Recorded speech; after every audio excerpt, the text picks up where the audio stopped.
Hey, sit down.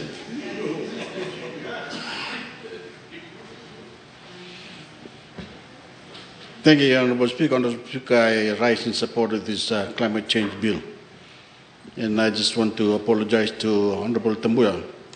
But the ruckus that coming from this side, I couldn't stop them. I just want to tell her that the number is not carbon trading, as he stated. It's a different thing.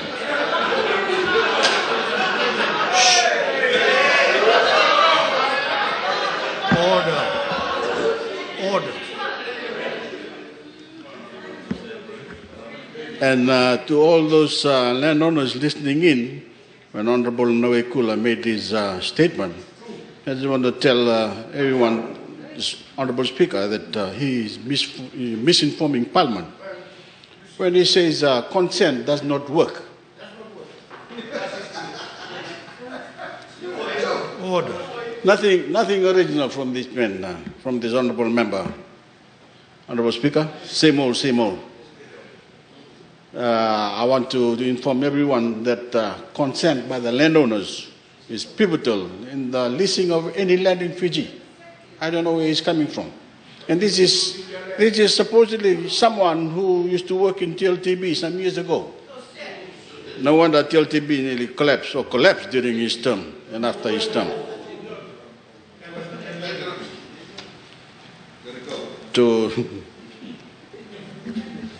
The head of the UN, Honourable Speaker, referred to the most recent report of the IPCC as a code red for the planet, from devastating floods to dangerous wildfires.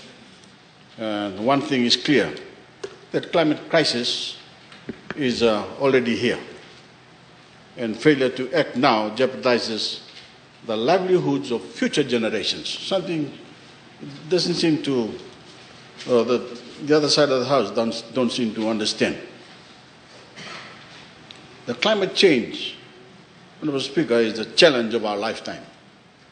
Whether we accept it or not, it will fundamentally change Fiji.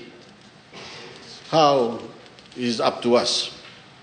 Either we will be destroyed by stronger storms and swallowed by the rising seas, or we will change ourselves to be more resilient and become a model that the world can follow to stave off the worst of climate change. Today, Honourable Speaker, we choose the latter.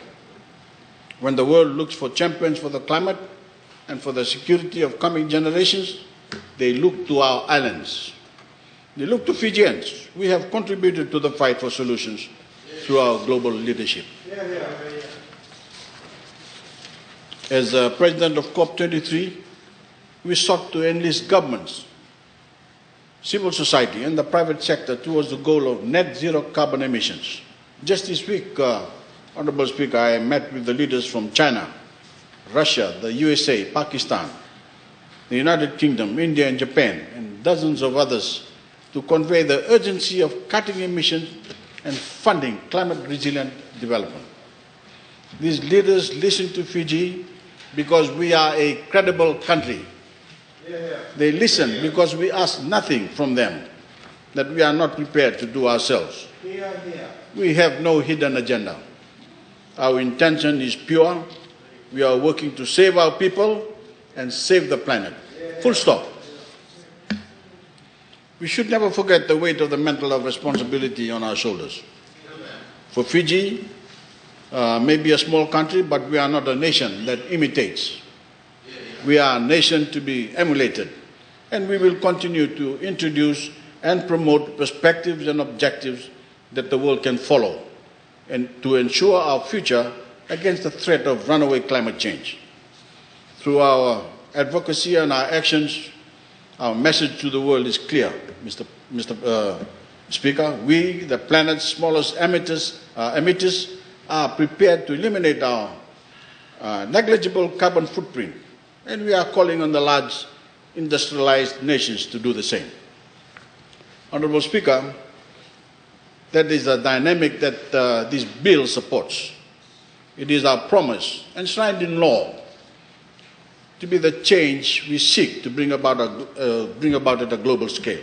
It supports a promise we have made to our most vulnerable communities, a promise we have made to those whose homes, livelihoods, and loved ones have faced the increasing intensity of climate change-fueled superstorms, a promise we have made to our future generations, and it is a promise we will deliver. This bill is a blueprint for climate resilient and carbon neutral Fiji, and a Fijian society that exists in harmony with the natural world around us. While not every solution and technology we need is available to us, the means to bring out the solutions, collaborations, and innovations we require is embedded in this legislation. The message we are building on today is that we are taking the necessary steps. We are walking the talk and moving towards becoming the net zero society we aspire to become by 2050. That's a promise we had made to the world. We have no excuse but to adopt the best solutions available and advance our efforts today, not tomorrow. And with this legislation, we are sending the signal to markets, to the private sector, to the innovators that Fiji needs support to advance across the cutting edge of these issues.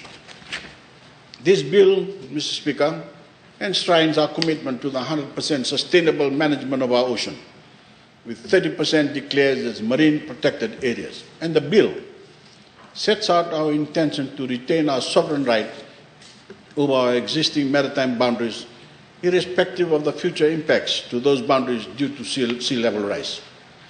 It commits Fiji to moving decisively to achieve net zero emissions by 2050. It supports the advancement of nature-based solutions that both reduce emissions and help us to adapt to climate impacts. It takes a realistic approach to climate change risks, legally recognizing planned relocations as a legitimate and state-supported form of climate adaptation. Honourable Speaker, to understand the spirit of this bill, we have to remember where this journey had its start. It began amid the rubble of Superstorm Winston in 2016. That was our alarm bell, and it has rung with the arrival of every new storm, every flood, and every inch of sea level rise. We knew then we had to build back better, and we knew that the root cause of this crisis, unchecked carbon emissions, had to be addressed at a global scale. As the Attorney General has said, Fiji did not cause the climate crisis, nor can we solve it on our own. For that, Honourable Speaker, we need the entire world alongside. But we will not hide behind the excuse that Fiji is too small to help address and mitigate this crisis. No nation is too small to make a difference. Not Fiji, not any other small island development state, not Australia, not New Zealand, nor any of the major industrialized nations. We all have to commit to the target of net zero emissions by 2050 at the absolute latest, preferably much sooner. This bill, sir, has been drafted with technical inputs and support from a remarkable team of national and international experts. It underwent at least 18 months of extensive public consultations with ordinary people, technical and policy teams, the private sector, and civil society. Unfortunately, sir, no member of the opposition provided zero input on the bill in that period, not in the 18 months. Though they had opportunities to comment on the first, second, and third drafts. In case they were confused, I should tell them the term net zero only applies to levels of carbon emissions, not the levels of contribution. Rather than make a meaningful contribution through the years it's taken to formulate this bill, as so many climate-conscious Fijians have done, they and their cronies snapped at the bill in the media and then waited until the very last moment to speak on the bill in the standing committee. So they have no right to come here and lecture us about consultation now. No right at all. Order. Order. To do so is to disrespect the thousands of Fijians whose voices and perspectives have helped shape this bill. Instead, they should look in the mirror and ask themselves why every one of them was missing in action while my government wrote our blueprint to confront the greatest threat we ever faced. If there's any issue we all agree on, it should be this. We should all be proud to support this bill. Honorable Speaker, if the opposition cared about anything other than their hatred for the government, they would. Instead, they sat on their hands, seemingly content to throw our fate to the winds of intensifying superstorms, and made their strong ever case that they cannot be trusted with the security of this country. We, Honorable Speaker, can be, plain and simple. Neither is this bill some lofty intellectual exercise. Yes, it is complex. This is a complex challenge, Mr. Speaker, but the bill is rooted in economic reality, and it will yield benefits and tangible opportunities for ordinary Fijians. That is what net zero is, the opportunity that will shape this country as an opportunity for our economy, for our communities, and for the well-being of our people. The nations that seize this chance now will be the nations that steer the future. These societies will create labor markets for good green and blue jobs, jobs in renewable energy, jobs in sustainable ocean management, jobs in tree planting, mangrove reforestation, and jobs that advance and develop the nature-based solutions we require. These societies, Mr. Speaker, will have cleaner air, better food, and pristine waters. We want all that for Fiji. Who wouldn't? And just as important, Honorable Speaker, urgent climate action is morally right. I believe the planet is among the Almighty's greatest gifts to humanity. It is our home, and it is our duty to care for that God-given endowment. A God-given endowment. Honorable Speaker, this bill furthers our work to build carbon markets in Fiji that will bestow the greatest benefit on the members of community land-owning units, the owners of 91% of all land in Fiji. Under our constitution, this land is theirs for all time. And carbon markets will help them earn income by simply keeping trees rooted to the ground and mangroves anchored to the coastline and better forest management practices. This bill, sir, will support the increased resilience of communities across our islands. It will lead to jobs of the future. It will lead to a better relationship between our people and nature. It will protect biodiversity. It will help keep our reefs and ocean pristine. It will help make Fiji a compass that points towards a greener, bluer, more sustainable and more resilient future. With collective efforts, a drive for change and passion to succeed, it can be the first chapter of a new narrative.